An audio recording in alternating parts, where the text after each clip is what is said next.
Hello friends, myself Yogesh Gaidani, working in Mechanical Engineering Department, Kekewa Polytechnic Nasik, and in the series of Design of Machine Element lecture, our today's topic is type of stresses. This is part 2 topic.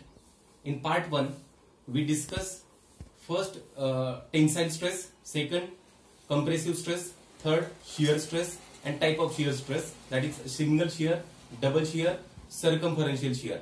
Now we are going to move towards objective of this video, and objective of this video is same as per the part number 1. Means after watching this video, student will able to understand the concept and types of stresses and understand the mathematical formulation of each and every stresses.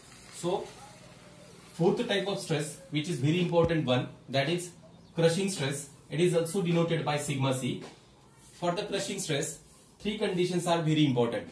Means when exactly crushing stress will going to develop, that we are going to see. See here, this is the first condition. Two surfaces or points should be in contact with each other. Means two elements should be contact in each other. Plus there should be a localized compression. Plus there should no any relative motion between the part. Means when two parts in contact with each other, and whenever there is a no relative motion and localized compression is there, then type of stresses produced is known as crushing stress. See, one example is that this is plate number 1, this is plate number 2, and both plates are connected with the help of this rivet. Means rivet is going to assemble these two components. And consider part number 1. Here is the two surfaces in contact. So surface number 1, let's say surface number 1 is plate and surface number 2 is rivet. Both are in contact with each other. Both are in contact with each other. This is the 2D diagram. Here I have tried to draw 3D diagram. This is the plate. Consider this is the inside portion of the plate, and through the plate this rivet. Consider a rivet is there which is passing from this plate. This is the rivet. Means inside portion of the rivet, outside portion of the rivet and inside portion of the plate, both are in contact with each other, and due to this load, localized compression is going to occur over here. Okay, so this is the crushing area, and if we have to find out formula for the same, then sigma c will be equal to force per unit area. Here is the projected area. See, for calculating this area, this is actually projected area, and to calculate this area, this is the diameter and this is the thickness of plate. So area will be equal to P divided by D into T into N. N means what? N is a number of rivets. Means here we have put one rivet, so N will be equal to 1. If there are two rivets, N will be equal to 2. So this is the formula for crushing stress. Now fifth type of stress is bearing stress.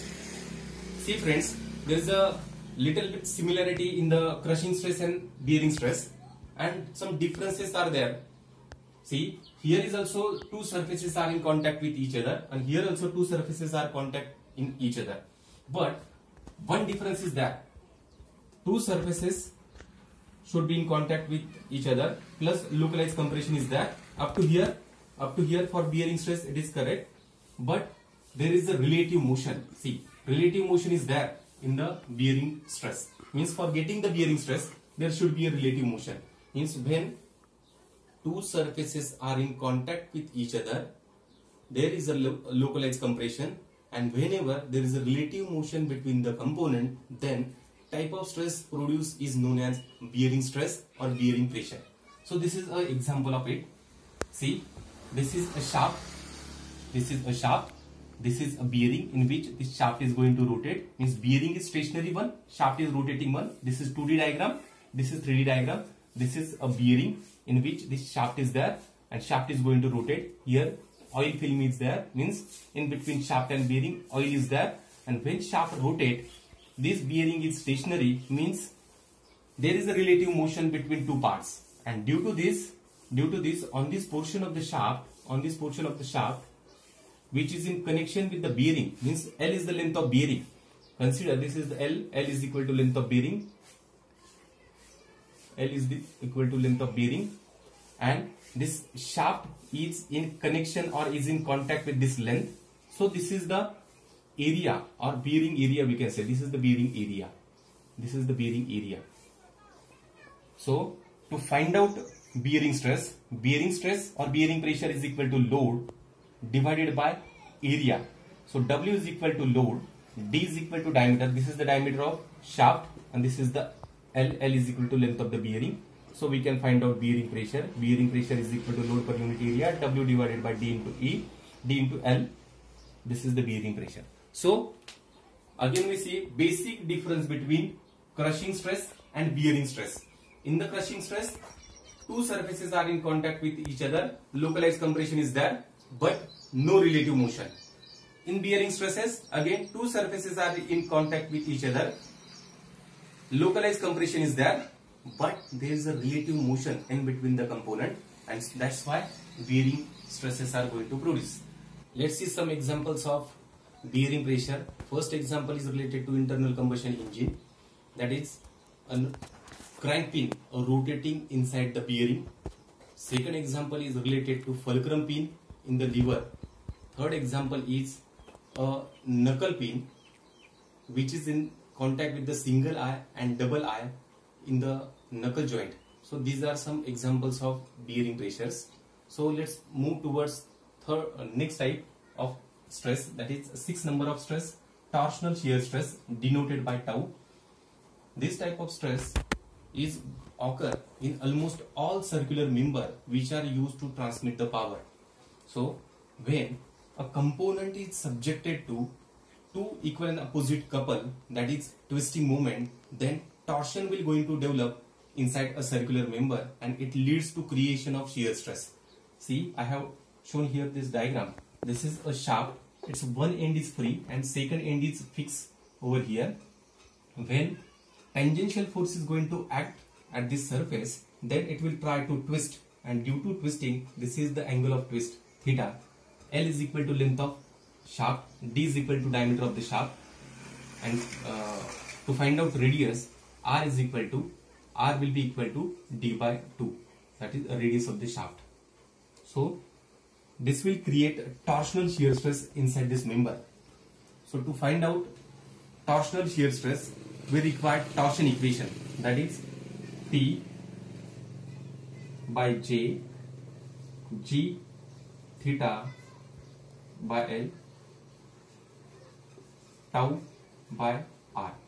R is equal to radius. So P is equal to torque or twisting moment, that we can find out with the help of power formula. P is equal to 2 pi nt upon 60, means torque we can find out with the help of P is equal to 2 pi nt divided by 60. With the help of this equation, we can find out torque, or otherwise torque can be find out tangential force. This is the tangential force. Tangential force multiplied by perpendicular distance from here, and perpendicular distance is half of the diameter, that is D by 2, that is F multiplied by R. So we can find out torque. So T is the torque, J is equal to polar moment of inertia. So J is equal to, how to find out J? J is equal to Ixx, moment of inertia about x axis and moment of inertia about y axis. This is the J. G is related to material, that is modulus of rigidity. Theta is equal to angle of twist. This is shown over here. It will be in the radian or degree. L is equal to length of the shaft. Tau is equal to shear stress developed inside the component. R is equal to radius of shaft. So to find out shear stress, so our formula to calculate shear stress will be equal to, you have to take this relation, and after taking this relation, tau will be equal to torque into radius of the shaft divided by polar moment of inertia. With the help of this equation, we can find out shear stress inside this component. Let's move towards last type of stress, that is bending stress. Bending stress will occur when a beam section is subjected to a bending moment. Just shown over here, this is a beam section, and when bending moment is going to apply at this end and load is going to apply at anywhere inside the beam or over the beam, then bending stress will going to develop inside this beam section. Let's see, due to loading, this will try to bend like this. when load is going to apply from vertical direction, it will bend like this, and when you apply load from the downward direction, it will like this. It will like this. So this is the bending section due to this loading. See here, it has two layers. First is the topmost layer. This is the top layer. It will be in the compression. This is the bottommost layer. This will be in the tension. And when you take a center line of this object, this will be a neutral layer where there is no any type of stress will going to occur. Here is the bending stress distribution diagram. In the top layer, compression is there. So at the top layer, sigma c is maximum. At the bottom layer, sigma t is the maximum. It's the tensile stress. This is the compressive stress. And at the neutral layer, it will be equal to 0. So to find out bending stress equation, we require bending equation, that is M by I sigma b by y E by R. So let's see, M is equal to bending moment due to loading, I is equal to moment of inertia.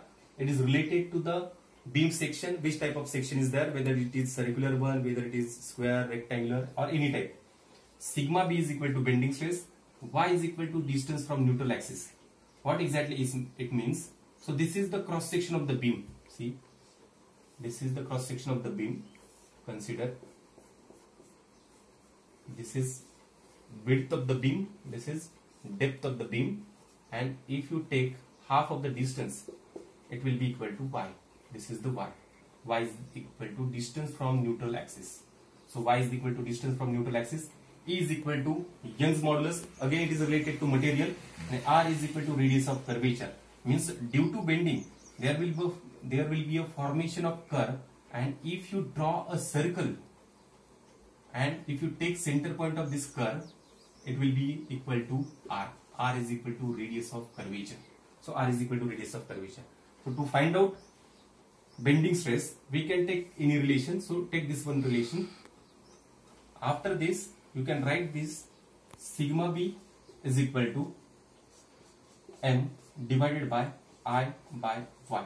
As we know, I by Y is equal to Z. So sigma b will be equal to M by Z. Z is equal to section modulus. That's how we can find out this bending stress. And this is the concept of bending stress. See friends, we discuss almost all type of stresses. That is, first tensile stress, second compressive stress, then shear stress, and under the shear stress we studied first single shear, double shear, circumferential shear. Today we discuss about crushing stress, second bearing stress, third torsional shear stress, and now we discuss about bending stress. So that's all related to type of stresses. In upcoming video, I am going to take some problem related to stresses. Thanks for watching this video carefully.